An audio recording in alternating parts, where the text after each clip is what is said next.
Assalamualaikum warahmatullahi wabarakatuh, sobat-sobat semuanya. Pada kesempatan ini saya akan berikan update informasi tentang seleksi guru P3K pada tahun 2021 berjumlah 1 juta formasi. Nah, kesempatan ini kita akan membahas yaitu terkait dengan gaji, kemudian tunjangan, kemudian pensiun dan mutasi P3K.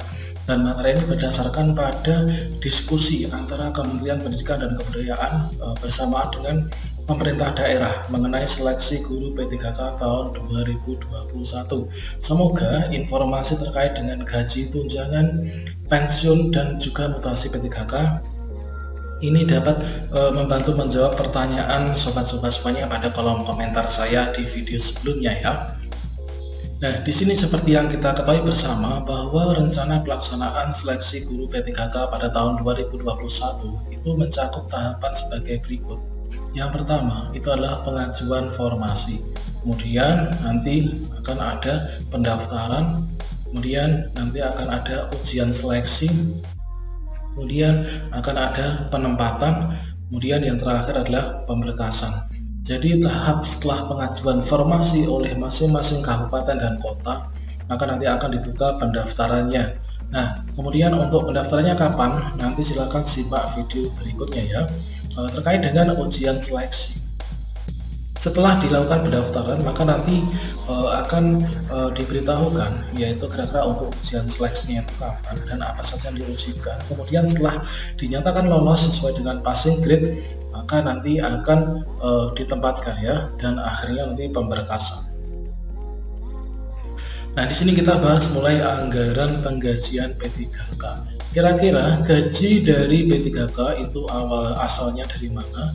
Nah, ketegasan terkait pembiayaan gaji dan tunjangan adalah pendanaan gaji dan tunjangan bersumber dari penerimaan umum APBD, termasuk di dalamnya diarahkan berasal dari dana transfer umum atau DTU yang terdiri dari DAU dan DBH sesuai dengan Undang-Undang Nomor 9 Tahun 2020 tentang APBN 2021, yaitu 25% dari DTU diarahkan penggunaannya atau earmarkingnya untuk pemulihan ekonomi dan pembangunan SDM.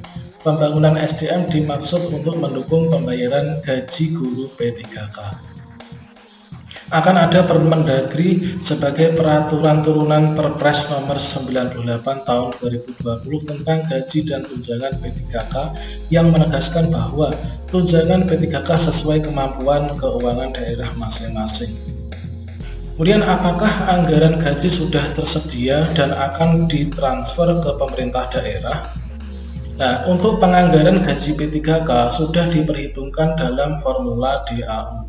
Kemudian penganggaran gaji P3K dianggarkan oleh pemerintah daerah mengacu pada Permendagri nomor 64 tahun 2020 tentang pedoman penyusunan APBD tahun 2021 yang memberikan ketentuan bahwa penganggaran gaji pokok dan tunjangan ASN serta kebutuhan pengangkatan CASN atau calon ASN sesuai dengan formasi pegawai tahun 2021. Penyaluran DAU setiap bulan merupakan salah satu sumber dari pembayaran gaji PNSD dan P3K, baik guru maupun non-guru. Kemudian terkait dengan masa kerja, pensiun, dan mutasi P3K. Kira-kira masa kerja P3K itu sampai kapan? Apakah diperhitungkan dari awal menjadi mengabdi? Kemudian pensiun di usia berapa dan apakah P3K bisa dimutasi? Mari kita simak bersama. Apakah masa kerja diperhitungkan dalam penentuan gaji pokok guru P3K? Nah, di sini dijawab yaitu semua guru P3K gaji pokoknya mulai dari awal ketika yang bersangkutan bekerja selama beberapa tahun di posisi yang sama, maka gajinya akan naik sesuai Perpres nomor 98 tahun 2020 tentang gaji dan tunjangan P3K.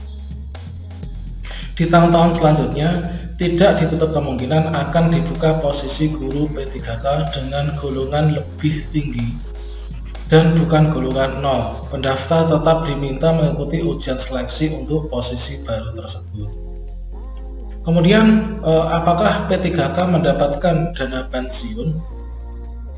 Tentunya ini adalah sebelumnya yang menjadi pembeda ya antara P3K dan juga PNS. Kalau misalkan PNS mendapatkan pensiun, kemudian untuk P3K tidak mendapatkan pensiun.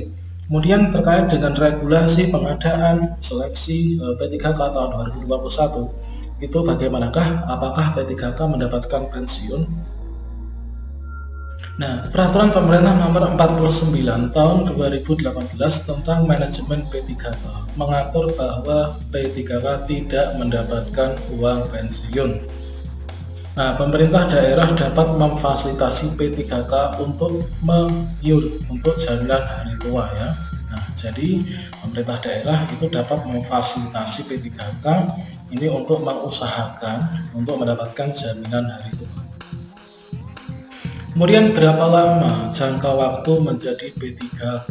Nah, masa kerjanya nanti sampai tahun berapa, sampai usia berapa? Kira-kira berapa lama jangka waktu menjadi P3K? Nah, di sini masa hubungan perjanjian kerja P3K ditentukan oleh PPK atau pejabat pembina kepegawaian atau setingkat dengan bupati atau wali kota, dan diatur dalam Permen Pan RB nomor 70 tahun 2020. Itu yang menyangkut tentang lama jangka waktu menjadi P3K. Masa hubungan kerja paling singkat itu adalah 1 tahun dan paling lama itu adalah 5 tahun sesuai dengan kebutuhan ASN yang ada pada lingkup daerah tertentu. Kemudian kontrak dapat diperpanjang sampai dengan 5 tahun berikutnya. Jadi setiap 5 tahun itu nanti akan dilakukan semacam yaitu analisa kebutuhan kepegawaian. Kalau misalkan nanti masih diperlukan, maka nanti setelah 5 tahun akan diperpanjang untuk 5 tahun berikutnya. Kemudian P3K memberitahukan masa hubungan perjanjian kerja pada saat pengajuan NIP atau nomor induk pegawai pemerintah dengan perjanjian kerja. Kemudian apakah pemerintah daerah ini nanti dapat merotasi atau memutasi guru P3K? Nah, kira-kira jawabannya gimana? Seperti yang kita ketahui bahwa untuk ASN yang terdiri dari PNS dan juga P3K itu adalah di bawah naungan PPK atau pejabat pembina kepegawaian, yaitu bupati atau wali kota.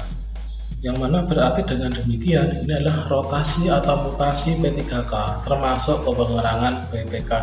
Artinya untuk P3K ini nanti bisa dilakukan yang namanya rotasi atau mutasi ya. Oke, demikian sobat-sobat semuanya informasi terkait P3K kali ini. Semoga bermanfaat. Jangan lupa kalian klik tombol subscribe dan juga dibagikan video ini sebanyak-banyaknya biar nanti teman-teman yang lain pada mengetahuinya ya.